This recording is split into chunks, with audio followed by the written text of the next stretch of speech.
le baptême qu'on a eu avec Léna la semaine dernière, hein, déjà. Alors, pour certains, peut-être qu'ils n'étaient pas là, donc c'était une belle occasion d'entendre ce que Jésus a fait, mais aussi continue de faire dans ta vie et que ce n'est que le début de ce qu'il a préparé d'avance. Alors, Léna, on se réjouit encore pour toi. Il va y avoir on a parlé des votes pour le membership à travers ceux qui ont passé dans le baptême dans le but de devenir membre à l'Église. Donc, on a Philippe aussi, Poirier, au début de l'été, et on a Léna. Et je sais qu'il y a d'autres personnes qui ont démontré aussi l'intérêt dans le processus, soit de baptême ou de devenir membre. Donc, on va organiser la présentation des votes dans les semaines qui vont venir. On va tout vous expliquer ça dans le processus. Je vais inviter niveau primaire. Vous pouvez tous monter en haut avec Audrey-Monde et Pierre-Paul. Alors, niveau primaire de l'école primaire. Alors, vous pouvez monter en haut pour cette occasion. Et aujourd'hui, bien, surprise, on est dans les psaumes. Alors, c'est un élément que j'aime en particulier, je me répète, là, parce que je suis un répéteur, mais c'est mon objectif de passer à travers le survol des psaumes. Puis là, je réalise que c'est ça, on en a pour un petit moment. Et donc, dimanche prochain, mais plus que j'étudiais chacun des psaumes dans cette section-là, dans les cantiques de degrés, je me suis dit, hey, on va regrouper les cantiques de degrés le dimanche prochain, puis on va voir ensemble cette marche dans laquelle les psaumes nous accompagnent dans la vie du quotidien. Et aujourd'hui, on va être dans le psaume 121. On a fait le psaume 130, 131. Là, on recule 121. Et dimanche prochain, on va terminer cette section-là des psaumes pour faire un survol de cette section complète des fameux psaumes de degrés. Et je pense que trop souvent, on banalise la pertinence des psaumes, puis c'est juste des beaux mots pour des beaux mots, puis on passe à autre chose. Mais je suis convaincu que le Seigneur veut t'encourager et qu'en apprenant par cœur certains psaumes, tu vas pouvoir te les réciter dans les circonstances de la vie. Et finalement, le psaume 121, ben, c'est un psaume pour moi. J'étais à la recherche d'illustrations et d'images à avoir en soi. Puis c'est là, quelle histoire introduire? Tu sais, vous savez, j'aime de raconter des fois des histoires, des faits vécus, rocambolesques ou autres, pour frapper sur un clou. Puis là, je dis, mais tu sais, avec toutes les histoires d'aventure qu'on a eues dans la famille, il dit, OK, c'est ça, voici les illustrations qui s'appliquent dans ma vie à moi. Alors on dit, mais pourquoi toutes qu'on pourrait dire, des imprévus ou, eh bien, je ne pense pas que Dieu a voulu un accident d'auto et autres pour avoir une illustration le dimanche matin, mais je pense que Dieu permet des circonstances dans ma vie, puis de pouvoir les connecter à la lumière de qui il est. Et vous savez quoi? Je pense qu'il le fait dans la vie de chacun d'entre nous. Et des fois, on reste juste pris sur l'injustice, sur la souffrance, sur la perte, mais on oublie de le passer à la lumière de qu'est-ce que Dieu est en train de faire. Comment qu'on peut le revisiter à nouveau et le danger de ne pas faire ce processus. Le psaume 21 qu'on dit ici, « Oui, avec Jésus, je ne craindrai rien ». Et pour moi, c'est important ici parce qu'il y a toujours ces deux extrêmes. Soit que je suis profondément dans la peur et que j'essaie de prévoir ou j'essaie de contrôler les situations où je vois les choses qui s'échappent et que ma crainte, mon anxiété augmente sans arrêt, puis je suis toujours sur le seuil de mourir à l'intérieur où je ne suis pas bien. Ou de l'autre côté, Dieu m'aime, rien ne va m'arriver. Car les dimanches matin, comment ça va? Ah, ça va bien, Dieu est vivant, ça va bien. Et il y a un blocage à ce niveau-là. En banalisant la réalité de la souffrance. Est-ce que je peux être un disciple de Jésus et avoir des épreuves? Est-ce que je peux être un disciple de Jésus et avoir mal? Est-ce que parce que j'ai une épreuve et que j'ai mal, c'est automatiquement que Dieu n'est pas là? Que j'ai un péché dans ma vie? Que Dieu n'existe pas? Que je ne mériterais pas que Dieu intervienne dans ma situation?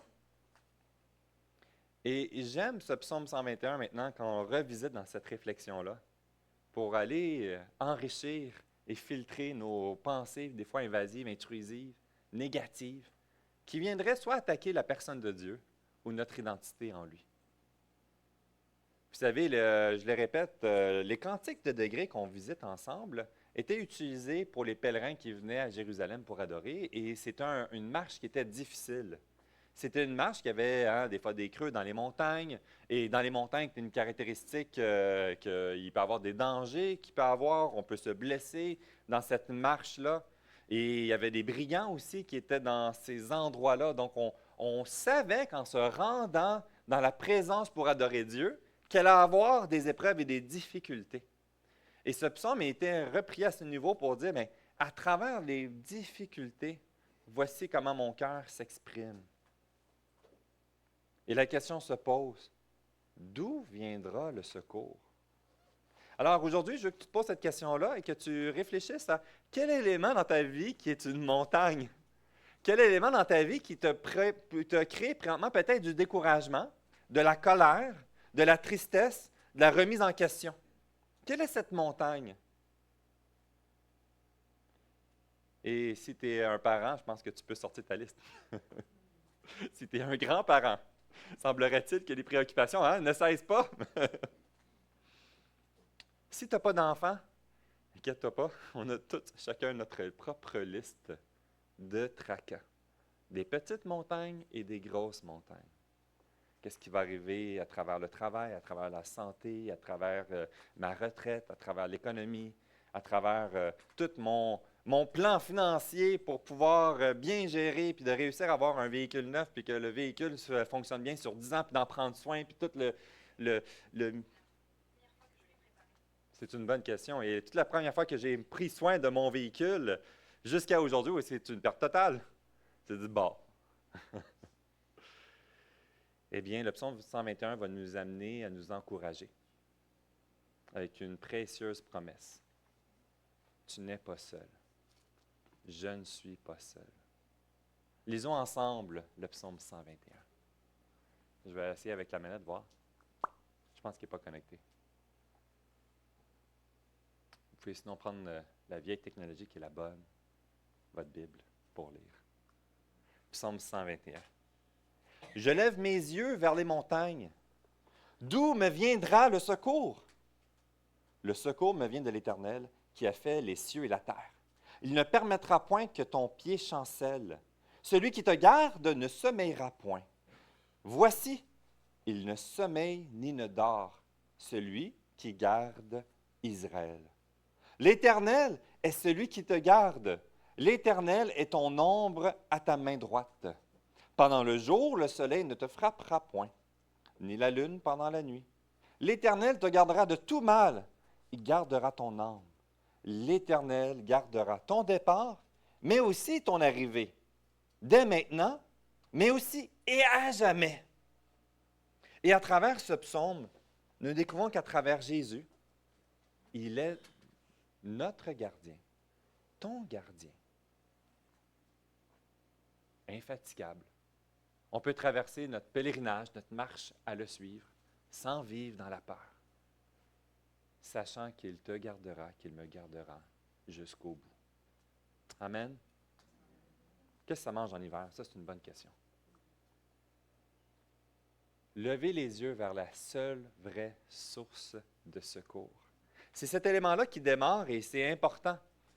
Parce que dans ce psaume, dans les situations qu'il vit et que les pèlerins s'appropriaient et qui vivaient, et qu'aujourd'hui, nous-mêmes, il y a ce danger de mettre le regard à la mauvaise endroit. Et on se pose par la suite les questions de pourquoi je suis si en mauvais état. Pourquoi je ne vois pas de secours? Pourquoi ça me gruge de l'intérieur? Et là, qu'est-ce que ça termine? Mais on va blâmer Dieu. On va blâmer l'Église. On va blâmer les autres. On va blâmer la société. On va se victimiser. Et on va se refermer sur nous-mêmes. Et le psaume ici, ce qui est intéressant, il commence avec un regard. Je lève mes yeux vers les montagnes. Le pèlerin regarde devant lui puis il voit les montagnes dans lesquelles il doit traverser. Il voit l'épreuve dans laquelle il doit avancer pour se rendre jusqu'à l'adoration au temple à Jérusalem. Puis il se pose cette question en voyant ça. D'où va venir mon secours? Qui va venir à mon salut? Comment que ça va se régler cette affaire-là? Vous savez quoi? C'est normal d'être découragé. On se parle des vraies choses aujourd'hui. La marche, que tu sois avec Jésus ou sans Jésus, on va vivre des découragements. Donc, Léna qui vient de se faire baptiser la semaine dernière, je te réutilise, je vais arrêter de t'utiliser les prochaines semaines. J'en profite, OK? J'ai le droit. Alors, baptiser, donner sa vie à Jésus. On a cette assurance de notre nouvelle identité, et là, on sent qu'on est prêt à défoncer des montagnes. Et là, tout d'un coup, il y a des montagnes qui apparaissent qui sont plus grosses qu'on pensait. Il y a des chemins qui nous font plus mal qu'on pensait. Puis il dit, mais voyons, je viens de donner ma vie à Jésus. C'est normal que ça te décourage puis ça fasse mal. Il faut parler des vraies choses. C'est normal qu'il y ait des situations dans notre vie que notre cœur va être ébranlé. Et là, on parle de se mettre vulnérable, de ce fameux voile de tout va bien, parce qu'il y a un découragement dans notre perte de contrôle de la situation. Et ça, c'est bon. Bon. C'est pas le fun. C'est pas plaisant. Mais il y a un côté qui est bon dans cette reconnaissance qu'on perd le contrôle et qu'on en est découragé dans ce qui s'en vient. Son regard, lorsqu'il voit les montagnes, ça apporte cette question. Qui va venir à mon salut? Qu'est-ce que je peux faire? Comment y arriver? Le psalmiste ici n'ignore pas qu'il y a des montagnes, il reconnaît qu'il y a des défis. Il reconnaît les obstacles. Il reconnaît l'épreuve dans laquelle il se retrouve ou l'épreuve qui s'en vient. Alors, il n'est pas une autruche qui récite des concepts intellectuels, mais qu'il ne l'applique pas dans sa vie. De dire, OK, en Jésus, tout est beau, mais je ne me pose pas de questions. Qu'est-ce que ça veut dire, tout est beau en Jésus? Qu'est-ce que la grâce de Dieu dans les circonstances de ma vie? Comment ça s'applique? En reconnaissant la problématique, ça nous amène à reconnaître un besoin de secours. Le psalmiste reconnaît un problème, il le déclare, et il reconnaît son besoin par la suite d'un secours. Comme dire à quelqu'un, accepte Jésus comme ton sauveur personnel. Oui, mais je n'ai pas de problème dans ma vie, pourquoi je l'accepterais? On n'a pas besoin d'une solution incroyable si on n'est pas conscient de la gravité du problème. Et dans notre marche avec Jésus, de reconnaître nos manquements, de reconnaître les éléments qui nous affectent. Puis on a tous, donc, comme je disais au début, notre propre liste de montagnes.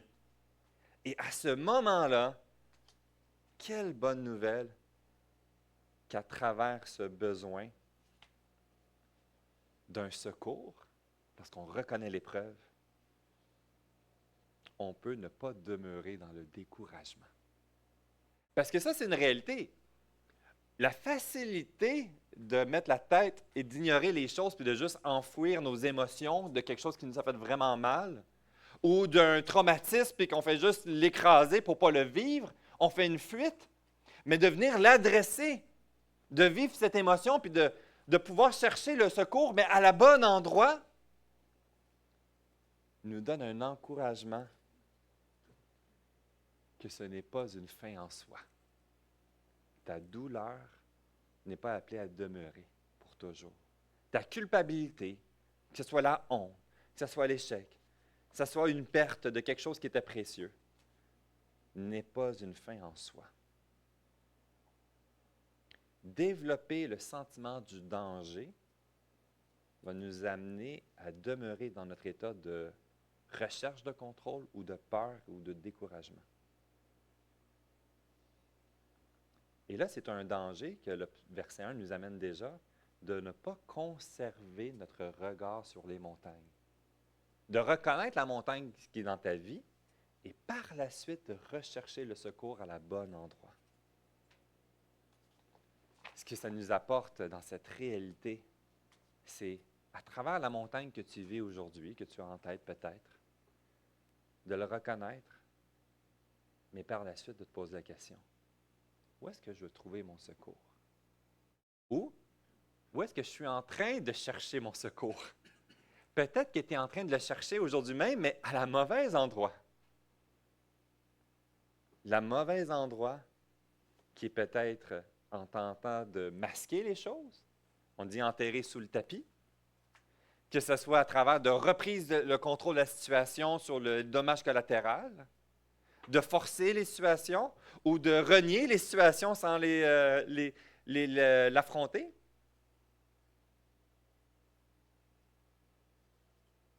Et si on allait à la bonne endroit, porter notre regard à l'endroit où le secours véritable se retrouve. Et c'est pour ça que ce voyage se manifeste à travers une confession de foi. Le secours me vient de l'Éternel qui a fait les cieux et la terre. Wow! Et non à travers ma compagnie d'assurance. Je n'ai pas super confiance sur tous les volets, puis je suis tout en train de vérifier en arrière. Puis vous savez quoi? Je fais ma déclaration d'assurance. Puis la personne, tout est beau, tout ça, mais je suis là, ça va un peu trop vite le processus. Puis je reçois un document pour dire, OK, votre épouse est 100% responsable. Comment ça, 100% responsable? C'est fait rentrer dedans quelqu'un qui n'a pas respecté la signalisation, puis il a rentré plein de fois sur le côté en traversant le boulevard. Comment ça, 100% responsable? Je ne comprends pas. Et là, c'est tout le processus pour essayer de comprendre. Je repasse en arrière, je parle avec le responsable du département, puis il dit, aide-moi à comprendre. On va juste repasser à travers tout le processus que l'agente d'assurance a fait, parce que le résultat ne fonctionne pas, me semble, avec ce qu'on a fait comme exercice. Puis finalement, la personne a écrit une histoire complètement opposée à ce que nous avions convenu et de ce que j'avais transmis comme information, puis qu'il semblerait que, bref, elle aurait bifurqué, foncé sur d'autres autos, puis causé un accident autre. Puis là, je parle avec la personne, elle dit, mais peux-tu voir les deux choses? Puis elle dit, ben oui, ça n'a pas de bon sens, le travail a été bâclé. Il dit, il y a une note qui a été mise, on va travailler là-dessus, je suis vraiment désolé. Il dit, j'espère que ta confiance n'est pas affectée en nous, mais je ne reprends pas bien, là. Ce n'est pas rassurant lorsqu'on cherche notre sécurité et le secours sur les choses de ce monde. Que ce soit sur nous-mêmes, mais aussi envers les autres. Et ce rappel ici, c'est qu'en relevant le regard, tu vas directement au big boss. Non, pas le big boss, le big boss. Le grand, le plus grand des patrons. Moi, j'ai atteint le niveau 2 des assurances. Imaginez, lui, les cieux et la terre. Puis ce qu'il est en train de dire à travers les montagnes que tu vis, va voir directement à celui qui a le dernier mot sur tous les cieux et la terre. Puis qui est en train de dire, moi, j'ai tout vu, je savais dès le début, c'est moi qui ai le dernier mot et le secours est en moi. Wow! Quel encouragement! Le psaume 124 nous dit le même élément, puis que ce soit une prière individuelle dans ta situation, dans ce que tu vis, ou que ce soit dans une réalité collective que le peuple de Dieu peut trouver ensemble dans cette confession de foi, que c'est à travers le nom de l'Éternel que nous trouvons notre secours. C'est lui qui a fait les cieux et la terre. C'est pas rien, là. On peut s'impressionner pour nos accomplissements et les mérites ou les grands hommes et grandes femmes qui ont accompli des grandes choses. C'est impressionnant. Mais on parle de lui qui a tout fait, qui savait ce que tu allais vivre et qui connaissait le chemin depuis les premières années de vie jusqu'à aujourd'hui et demain.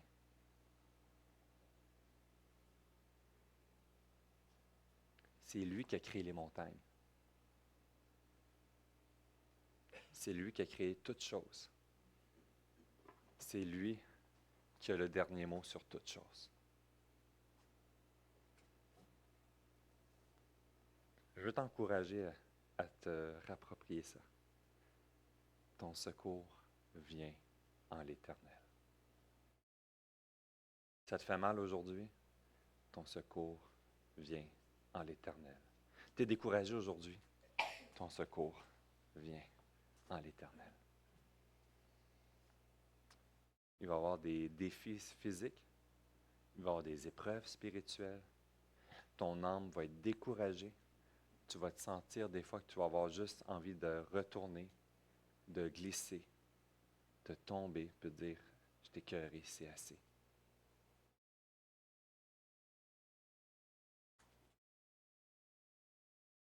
Lève les yeux.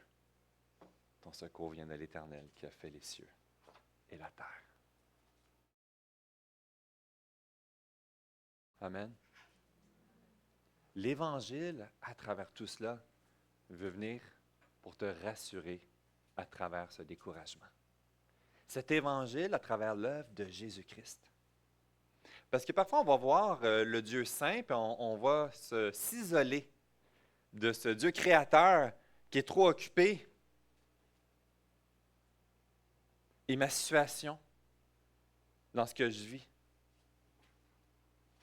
Et on redécouvre à la lumière de l'Évangile ce Dieu qui a créé toutes choses, qui gère toute la création et l'humanité, est en train de dire, je suis là avec toi. Les versets 3 à 6 nous disent, il ne permettra point que ton pied chancelle. Celui qui te garde ne sommeillera pas. Voici, il ne sommeille ni ne dort. Celui qui garde Israël, l'Éternel est celui qui te garde. L'Éternel est ton ombre à ta main droite. Pendant le jour, le soleil ne te frappera pas, ni la nuit, non, ni la lune pendant la nuit. En 1861, il y avait un garde signal qui s'appelait M. Kilsby. Il était responsable de surveiller l'entrée d'un tunnel à Clayton, en Angleterre. Et c'est un tunnel qui était très important et les trains circulaient dedans. Et lui, à cette époque-là, n'avait pas des systèmes de détecteurs sur les rails ou de caméras, quoi que ce soit, en 1861. Alors, il devait s'assurer de la sécurité lorsqu'un train qui rentrait, de s'assurer que les autres ne pouvaient pas rentrer tant que le train n'avait pas sorti pour que l'autre puisse embarquer dans le tunnel. Une catastrophe s'est passée dans un instant d'inattention. Il n'a pas vérifié si le train était ressorti. Il somnolait. Et il a permis qu'un autre train arrive à toute vitesse. Et il y a eu une catastrophe, l'une des pires de l'époque pour 1861. Près de 200 morts, un peu moins de 200 morts, et une trentaine de blessés. L'homme a été blâmé, a été mis sur la place publique, traîné devant les tribunaux pour une grande négligence dans sa vie. Imaginez comment il devait se sentir. Dans les conditions, c'est que l'entreprise voulait maximiser l'efficacité et le rendement. Alors, il devait travailler des 18 heures sans repos et de rester en vigilance sans arrêt, sans pouvoir s'assoupir un instant. Et dans un épuisement profond, il s'est assoupi durant son travail.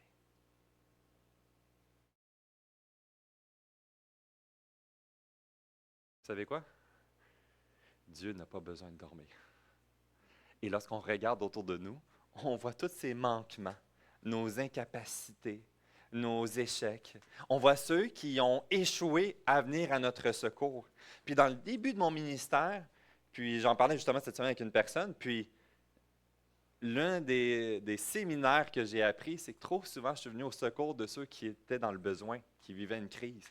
Puis je me mettais le super-héros et que finalement, des fois, je faisais plus de tort que d'aider, que j'essayais trop pour la personne, que je prenais une responsabilité qui ne m'appartenait pas.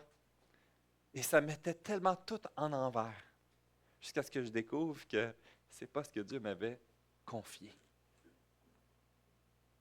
Il y a une responsabilité que nous ne pourrons jamais porter, mais que Dieu, lui, il y a quelque chose qui lui appartient. Une promesse extraordinaire dans le psaume 121. Celui qui t'accompagne et auquel tu peux lever ton regard lorsque tu vis cette situation, il ne va pas permettre que ton pied chancelle. Il ne va jamais somnoler. Il ne dort jamais, car il veille sur ses enfants pour toujours. Wow! Et à travers ce soutien, on le découvre à travers la personne de Jésus-Christ. Un gardien par excellence. Lui qui a tout fait parfaitement sur la terre. Lui qui est à la droite du Père et qui intercède pour chacune des choses de notre vie. À chacun des éléments qui arrivent et des épreuves qui vont chanceler, c'est un rappel que nous lui appartenons. et qu'il va nous soutenir jusqu'à la fin. Tous les gardiens humains, toutes les mères qui ont compagnie d'assurance, même ceux qui sont bien intentionnés. Puis la première personne à qui j'ai parlé des assurances, je suis convaincu qu'il était bien intentionné. Il n'était pas genre, je vais faire le plus de tort possible à cette personne. Non, je pense qu'elle a fait des erreurs et que ça aurait pu avoir des conséquences sur mon dossier ou autre, puis que ça a affecté ma confiance et mon assurance. Puis je pense qu'on a toute une liste d'éléments de la sorte qu'on pourrait se rappeler. Mais c'est un rappel qu'il n'y a personne de parfait. Notre sécurité entière ne peut se trouver que dans la personne de Dieu et que Jésus-Christ est le sceau qui vient garantir qu'il veille sur chacune de ses brebis, qui confie sa vie entre ses mains. Dieu veille et ne dort pas. C'est un des mots intéressants qui est puissant, hein, d'en garder. J'aime ça parce que ce n'est pas juste Dieu sait, passif. Ah, Dieu savait. Dieu est en action. Dieu, non seulement il voit, il agit. Mais pourquoi t'as permis telle affaire d'abord? Et si on n'était pas conscient de tout ce qui nous a protégés en arrière? Et si que justement, il a permis ça dans son acte souverain afin de te protéger de quelque chose que tu ne sauras jamais? Et que finalement, ce que je suis en train de dire, c'est je ne contrôle pas la situation. J'étais convaincu que c'était la meilleure chose pour moi, puis tu l'as permis, puis je vais te blâmer Dieu, mais ici, je me rappelais que mon secours véritable était en lui. Et qu'il non seulement, il sait ce qui s'est passé, mais il a agi dans la situation. Mais je ne l'ai pas vu agir. Mais en me rappelant qui il est, ça me rassure. Parce qu'il ne s'est pas endormi dans cette épreuve. Contrairement, hein, dans ce contexte-là, c'est tellement intéressant, hein, c'est dans 1 Roi, avec Élie, puis que là, il y a le défi avec les prêtres de Baal, de mémoire, quelque chose comme ça, et puis que là, ils essaient, eux, de faire venir leur Dieu, puis que là, Élie se moque d'eux, puis il dit, voyons, vous essayez de le réveiller, il s'est endormi. Et ça faisait partie aussi de cette compréhension que dans les idoles, il y avait des processus, des rituels pour réveiller leur Dieu. Ça veut dire qu'il dormait puis qu'il n'est pas en action. Ça met l'évidence de ce qui se passe sur la terre. Il n'y a rien qui est vigilant comme Dieu, qui est au contrôle, qui est actif et non juste passif. Afin de pouvoir s'agripper à lui. L'Éternel est celui qui te garde. Pourquoi j'ai ma sécurité? Parce que je sais que présentement, à travers la montagne que j'ai nommée au début, qu'à travers mon besoin de secours aujourd'hui, à travers ce que je ne vois pas, mais ce que je vois qui me fait mal, je sais qu'il voit et je sais qu'il est en train de me garder présentement. Et c'est sur ce cri du cœur que je suis en train de dire, viens à mon secours, je veux m'agripper à toi, je veux te voir agir dans cette situation, mais ma confiance est sur qui je m'agrippe et non sur les recherches de réponses selon mon désir à moi. Il y a une nuance importante ici, parce qu'en m'agrippant, j'accepte qu'il ne va pas répondre comme ce que je lui demande, parce que son secours est meilleur que mon secours. Parce qu'il est vigilant et qu'il garde, il voit les choses que je ne vois pas. Alors j'accepte que sa réponse ne soit pas la mienne dans comment qu'il va intervenir. Est-ce qu'on est prêt à ça? Est-ce qu'on est prêt que dans notre besoin de secours, on accepte que ça ne va pas se dérouler comme ce que je veux que ça soit fait, dans la vitesse et dans le temps et dans la façon? Et que ça veut donc dire que peut-être que je vais avoir mal dans le processus. Et ce ne sera pas parce que Dieu a manqué quelque chose. Au contraire. Dieu est en train de promettre ici que jour et nuit, qu'importe les moments de sommeil ou de vigilance, il va être avec toi. Malgré les sources de chaleur, il va être avec toi. Il n'est pas en train de dire que tu n'auras jamais mal, donc, qu'on n'aura jamais aucune difficulté, mais qu'à travers la période de difficulté, il va être avec toi. Plummer fait ressortir un théologien, je vais citer une fois de temps en temps, là, je l'aime beaucoup, et l'expression poétique du soleil, de la lune, c'est qu'il protège contre les sources évidentes d'épreuves. Le jour, c'est la chaleur, de marcher sous la pleine chaleur, imaginez là, dans les chemins désertiques. Et les périples cachés de la nuit, de l'obscurité. Je ne sais pas, vous avez déjà marché tout seul dans la forêt, dans le noir, sans aucune lumière. Mais notre imagination, là, le sentiment que ça peut faire paraître, c'est une belle image pour nous rappeler que toutes les choses qu'on peut imaginer qui pourraient se produire sur notre vie, puis tous les scénarios catastrophes que notre tête roule, est en train de dire, je te garde. Fais-moi confiance. Ni tout ce qui peut se passer la nuit, ni le jour, ne peut aller au-delà de ma protection. On peut donc arrêter d'être en mode hyper-vigilance. Là, je parle à moi, là. Mais peut-être chacun d'entre nous un peu. Puis de dire, voici cette situation que là, j'ai peur que ça se produise, puis je me fais des scénarios. Puis là, je te laisse aller, Dieu. Je te laisse aller. Pour ça que David, ce qu'il est en train de dire, hein, c'est qu'il se couche et il ne craint aucun mal. Il n'est pas en train de dire qu'il n'y a pas de défi, puis que sa vie, à plusieurs fois, était à un seuil de mourir. Mais qui accepte de perdre le contrôle puis de se mettre en mode vigilance à l'extrême, puis qu'il y a des choses qui disent ça appartient à toi, Dieu, je te le laisse aller. Quelles sont dans les montagnes qu'on a parlé sont des éléments que tu as besoin de laisser aller à Dieu. Puis dire, j'arrête d'essayer de le contrôler, je reconnais que je n'y arrive pas. Ça ne m'appartient pas, c'est à toi.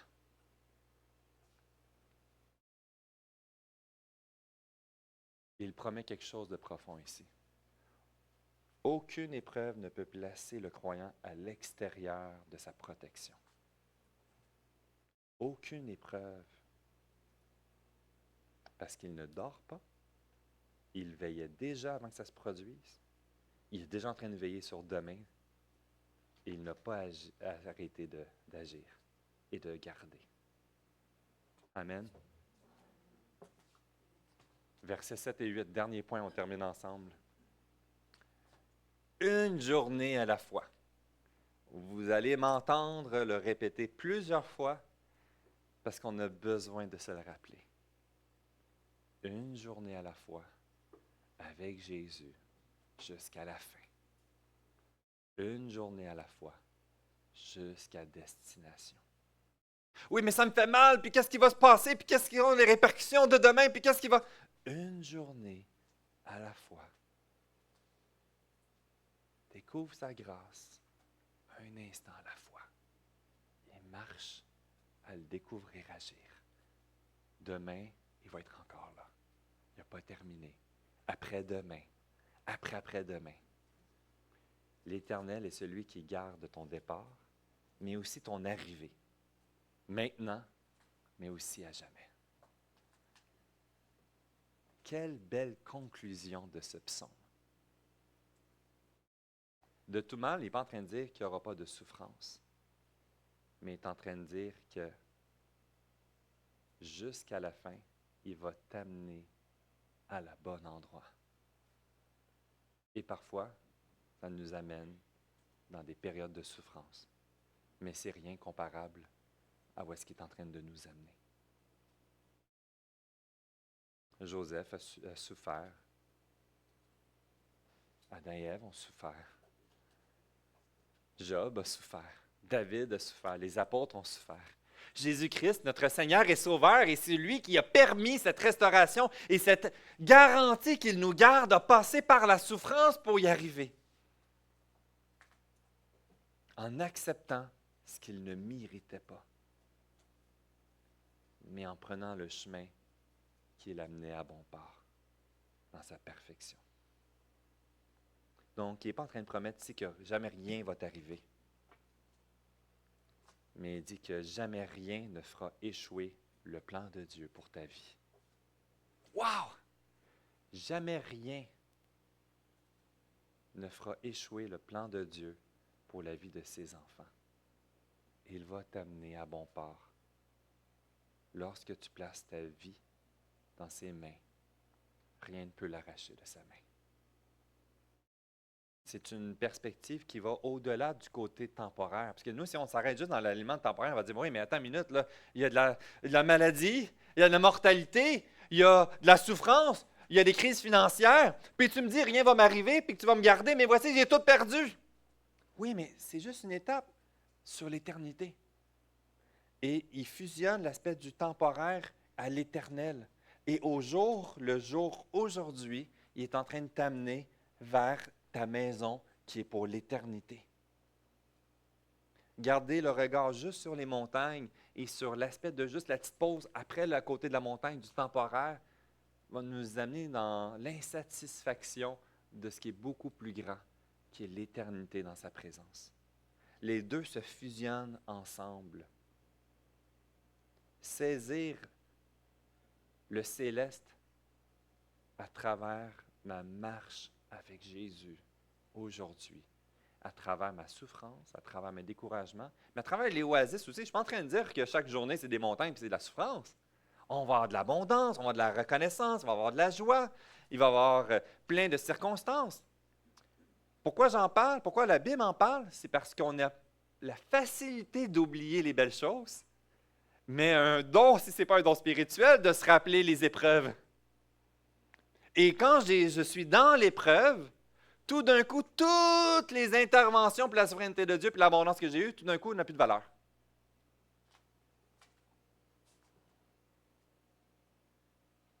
On a besoin de goûter sa grâce au quotidien. En sachant, puis ça c'est un point qui est intéressant, ce que ça veut donc dire, ce n'est pas seulement que Dieu est au contrôle des circonstances et des épreuves.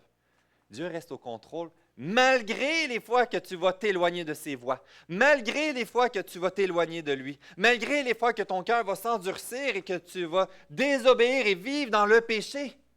Il va te ramener à lui et tu vas pouvoir regoûter sa grâce que tu ne mérites pas, mais qui a été payée par le sang de Jésus-Christ à la croix. Ce qu'il est en train de dire dans ce volet-là, ce n'est pas juste concernant les épreuves extérieures, mais c'est aussi une garantie sur ta propre échec de ta vie, les propres souffrances que tu as vécues par les mauvaises décisions que tu as prises. Et que peut-être aujourd'hui, tu subis même la montagne à cause de cette mauvaise décision et que ça augmente ta culpabilité, ton découragement, ce désir de venir chercher ton secours en Dieu. Je ne peux pas venir vers lui, voici qui que je suis, voici ce que j'ai fait.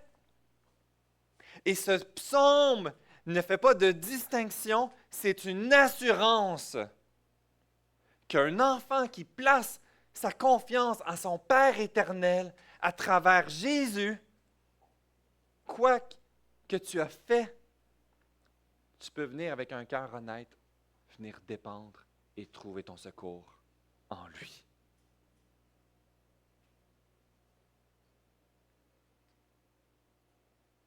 C'est pour ça qu'on dit une journée à la fois. Goûte sa grâce. Laisse-toi relever. Laisse-toi essuyer tes larmes, mais par lui. Une journée à la fois. Reconnaître que tout a été accompli et qu'à travers ces émotions, ces luttes internes, ces épreuves que tu as, Dieu sait ce qu'il fait. Es-tu prête à l'accepter? Puis à dire, viens, je te dépose cette montagne. Une journée à la fois suffit. Dans Jean, chapitre 10, les versets 27 à 30, je vois que c'était tellement... je ne l'ai pas noté.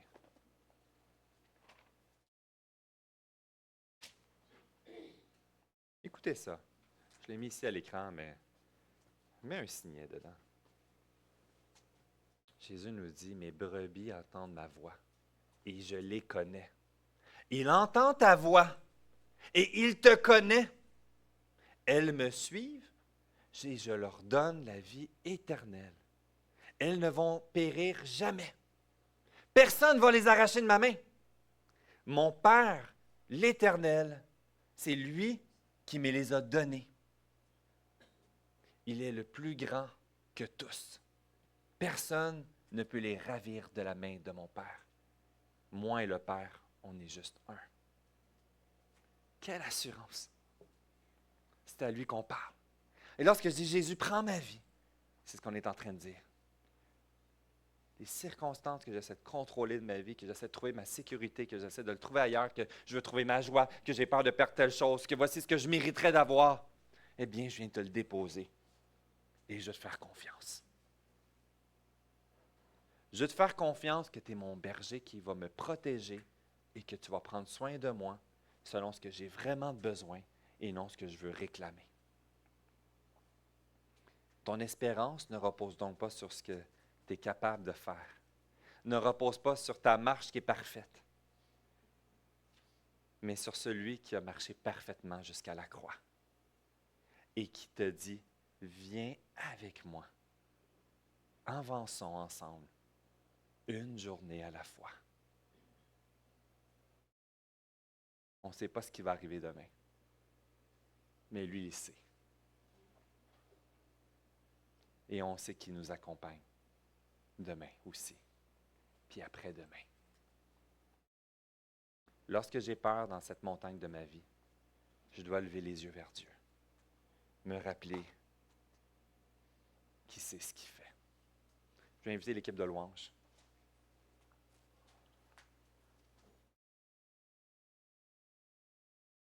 Le psaume 121 nous dit « D'où me viendra le secours? » Puis il termine avec ses certitudes. C'est en l'Éternel qui va garder ton départ et ton arrivée jusqu'à la fin. Il est le grand patron.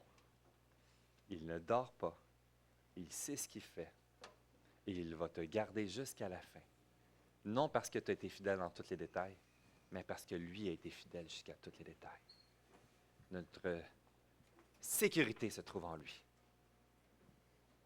Nous savons qu'il va être avec nous à la traversée de cette montagne, à travers les moments qu'on va tomber. On va pouvoir s'agripper à lui et nous laisser nous relever. Ton secours, mon secours, notre secours se trouve en l'Éternel. Donc aujourd'hui, la prière, c'est qu'on décide de mettre notre regard à la bonne endroit. Une journée à la fois, un pas à la fois, mais avec Jésus. Amen. Levons-nous et venons déverser ce cœur.